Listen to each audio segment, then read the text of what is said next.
So the idea behind today's session is just to get the blood moving. I've trained twice this week, so I don't want to do anything too active, so my body's got time to rest. But also, if you just sit and kind of do nothing, I feel like I seize up a lot. So just coming in, doing some stretches, doing a little bit of mobility, just opening your joints up, really helps me feel like I recover.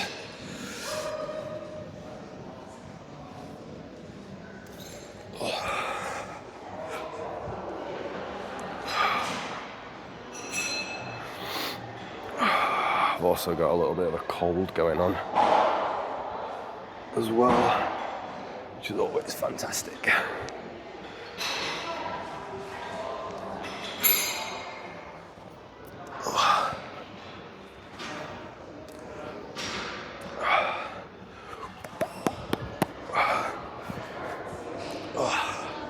So what I'm trying to do with all of these different movements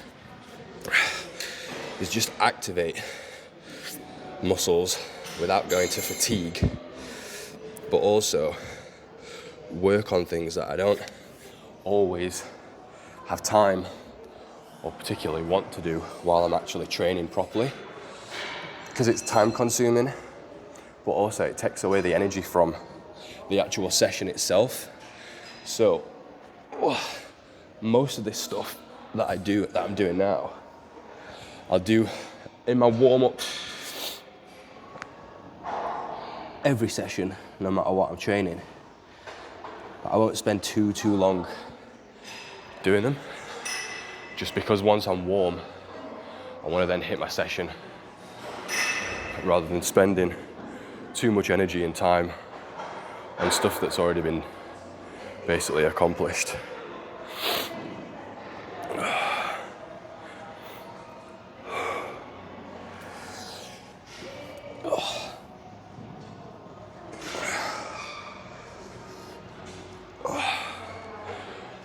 It's really, well, what I try and focus on anyway is thinking about opening your joints in all of the different ways.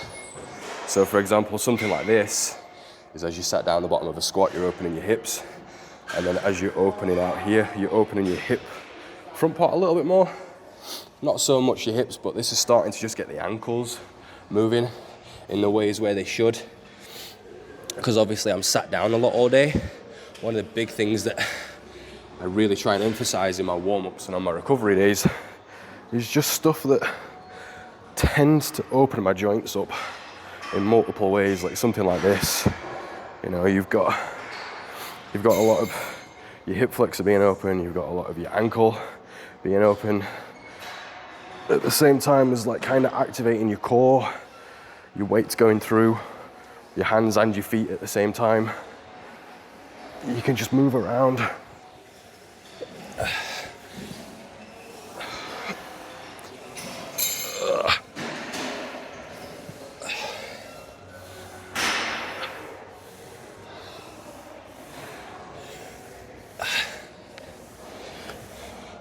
I've still not got used to having a microphone on, you know. You're supposed to put it on your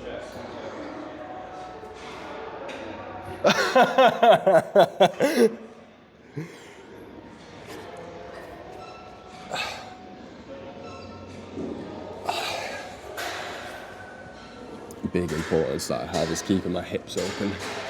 So just stretching like this, getting your glute, a little bit of hamstring as well. Oh.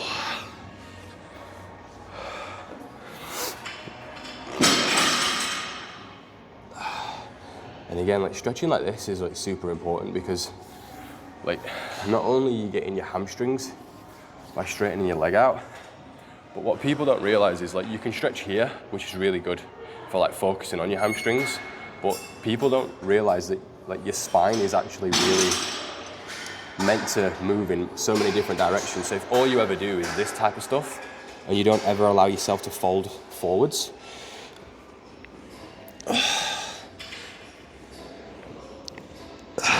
because what this is going to do is it's going to allow your erectors, which are the big muscles that go down the center of your back that run alongside of your spine, but also run into the top of your head through your traps, to get a little bit of opening in there. And then it's good to remember, like, so stretching like this is really obviously great for like your abdomen, your hip flexors. You can start to open up your neck. Let me go this way like this. So while you're here, you can open up your neck and like tilt from side to side just to get one side a little bit more than the other. Move around. So this is obviously going into extension on your spine quite a lot. So then after doing here, what you would then do is then go into something which flexes your spine, like this. And then again here, I'm starting to open up my back. You can open your knees a little bit wider here, so you can get into your hips quite nicely.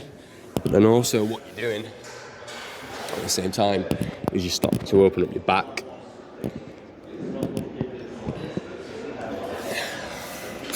Really starting to get into your lats a little bit more.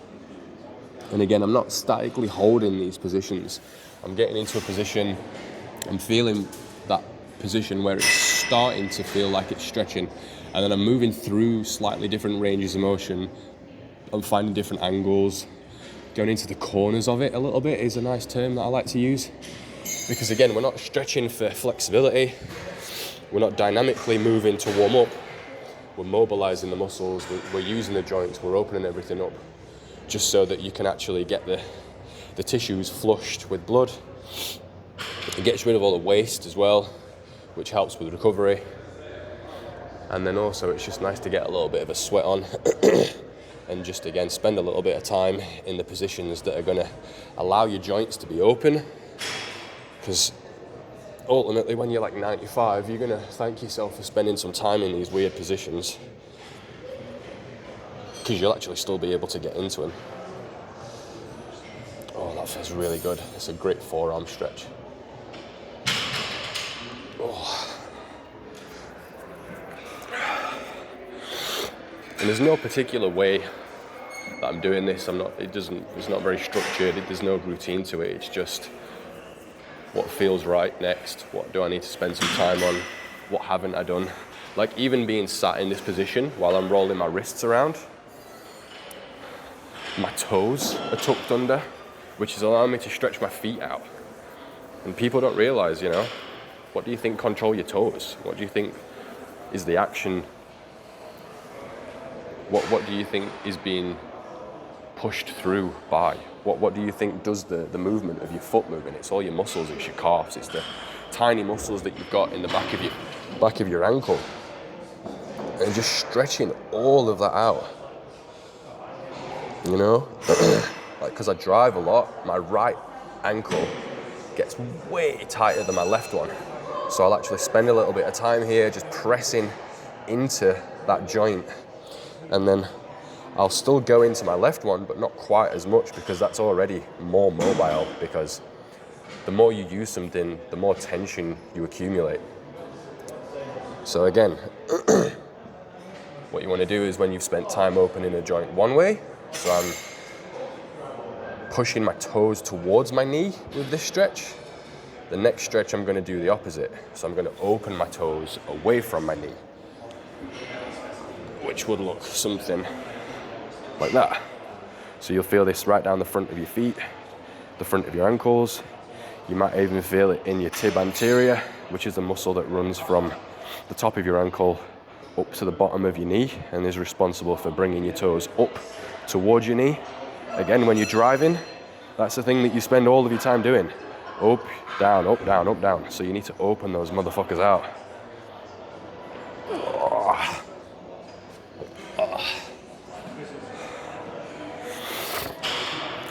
Big one, just for generally feeling like your shoulders aren't rotating. A lot of people, you'll see them and they'll have like internally rotated shoulders, which, I mean, that's not good for a few reasons. Main one being, your chest doesn't look as big as it's supposed to. We all need to make sure his chest looks as big as it actually is. But on a serious note, like breathing mechanics get affected a lot by being internally rotated on your shoulder. And then you can just start to get shoulder impingements, you know, like people who struggle bench pressing or doing dips or anything like that, like can't overhead press. It's like, well, if your shoulder's internally rotated and then you're trying to press, it's just squeezing all that tension into your shoulder.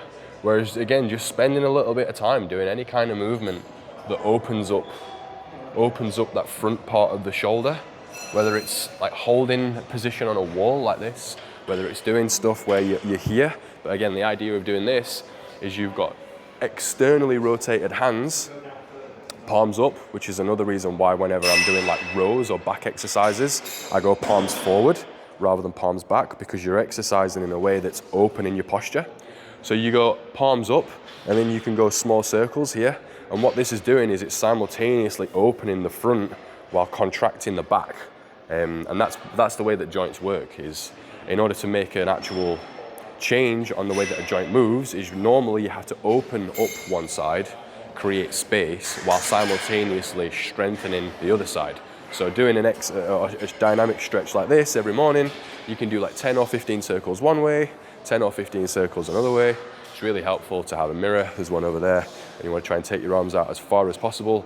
Relax your traps and then just small circles, and you'll feel a really beautiful stretch in there. It's just really good for feeling like you're open. So again, we've sort of like touched on shoulders a little bit, we've touched on lats a little bit, we've done shoulders and chest. Now I just want to sink into my lats. And again, we're just finding those corners. Spending some time just opening all that position out. Oh. I'll normally spend like, 5 to 10 seconds in each stretch, because we're not stretching here to actually get more flexible. We're just moving the muscles, moving the fluid, active recovery, getting the joints open, allowing the blood in, getting the waste fluid out, and that's basically what recovery is. Right, I'm gonna get the mat for this because there's a really awkward bit on the wall that I don't like getting my foot caught on.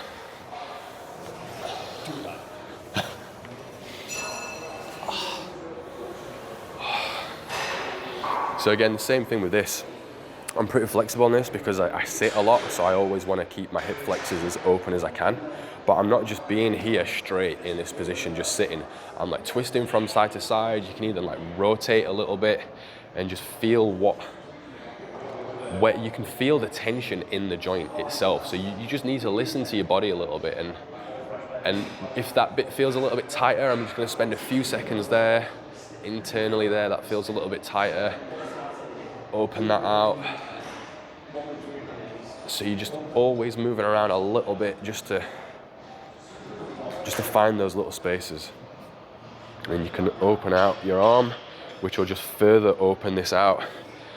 Because a lot of people don't realize that your muscles, they are connected through your fascia. So this is an easier stretch than this, because by this opening up here, it's pulling down there too. So you can always make a stretch easier or more difficult with these subtle little changes. Oh, it feels good. I mean, it doesn't, but...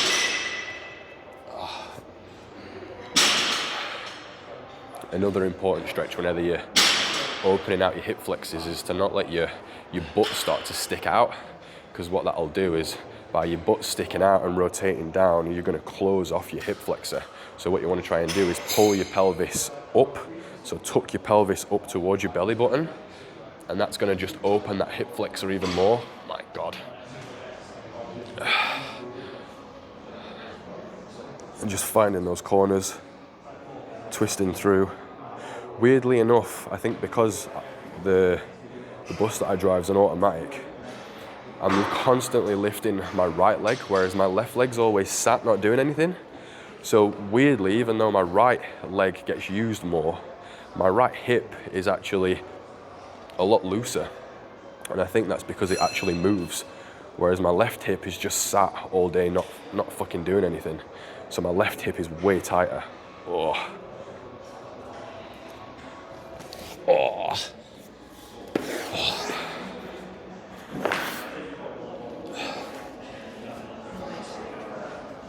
So again, think about the hips as a joint rather than thinking about just your muscles. So we've opened up the hip on the front. Now we've opened up the hip on the back. So you open the hip on the back by doing a glute stretch. You open up the hip on the front by doing a hip flexor stretch. The external muscles on the hip, they kind of get done with the glute. But now we need to do the internal muscles, which is everybody's favorite stretch. You can either do, there's loads of different variations on this. You can either do stuff like the splits, you can do like the frog stretch, which depending on where you are, you might want to be a little bit careful about doing this because you will get a couple of funny looks, but I don't really give a shit. And also there's a wall behind me. Now, one thing that I really like to do on this in order to really put more emphasis on one hip is to take one leg out slightly and you can twist into it, and that turns it from like a generic internal hip stretch into like the deep rotating muscles of the hip. And again, I'm just kind of like moving backwards and forwards. I think the term is flossing on this, because you're going in and out and you're just finding those areas in the muscle that feel a little bit tighter than the rest, and you're just working into those to allow that to be stretched a little bit more than everywhere else. But again, we're not going to the point of like it hurts, it's just mild discomfort and then come back out of it. Now, if we were trying to increase flexibility, you would want to find that end range and gently just push into that a little bit. But we're not moving today to increase flexibility. Again, we're just getting some movement, getting some range of motion, working into those end ranges just to help flush all the waste product out, get the blood in there, get the joints moving a little bit. So now I've done those on both sides, I'll kind of just sit further back and push and push back in this position. I've never said that out loud before. So because we've sat in that position where the legs have been externally rotated, we need to again think about doing the joints in all the different ways that they move. So now we've sat in an externally rotated position, we're now going to allow the hips to go into an internally rotated position. So the one that I like for this is you start here, let one knee drop, so then you've got a 90-degree angle between your knee and your foot, and then you rotate through, adjust your foot so that now they're both in the right place, and you can just gently just come here. If you want to increase that stretch on the hip, you want to lean forward, because if you think about that muscle that I'm stretching runs from here right up into the hip. So as that comes down, the way to stretch that muscle is by moving down forward, because that's going to pull that muscle through my hip as it rotates forward. So you can just do a couple of these. And doing this type of stuff before you squat is absolutely wicked, especially if you struggle to get the depth on your squat, or if you get any backache while you squat. It probably more than likely is coming from something to do with having extremely tight hip muscles. Even if you just sit down a lot, you stand a lot, you generally just don't get into these positions, your back is going to start to tighten up like shit. So it's just always worth, once a week, twice a week, doing something like this. And this is why I add in this type of stuff at the end of my training week, because although I spend a lot of time doing this while I'm warming up, I don't have enough time while I'm training to actually do all of the small little things that actually do make a difference. Ultimately, it's just looking after your body, like you only get one of them. There's not really any do-overs, if you've got a bad back, if you've ever had a bad back, you'll know the benefit of getting out of that.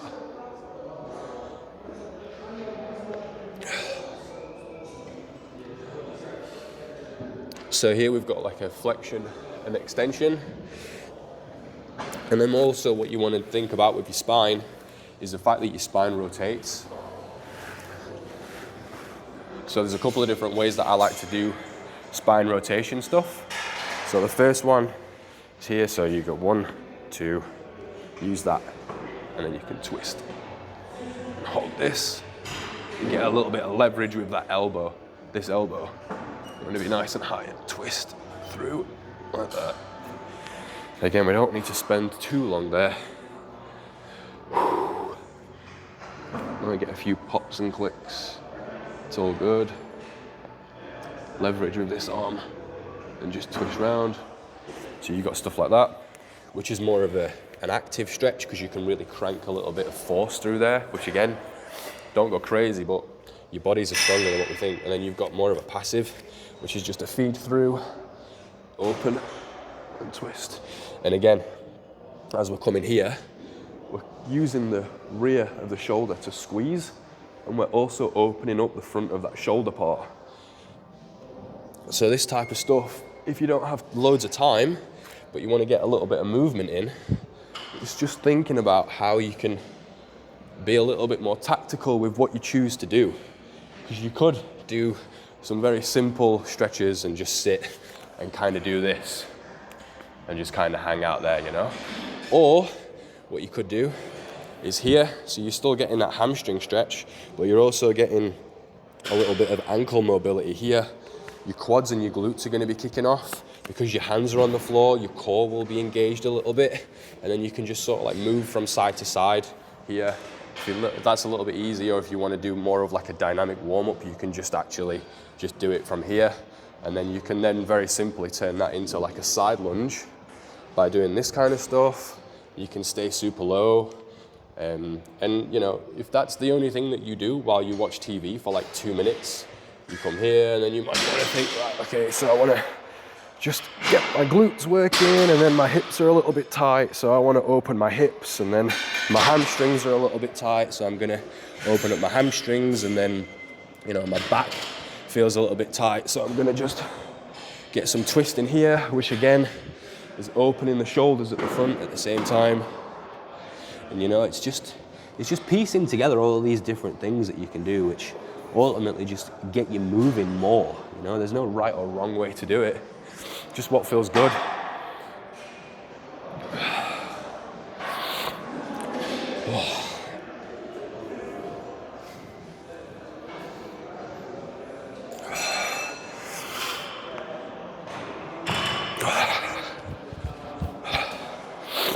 What time are we on? 11 o'clock. Perfect. Peace.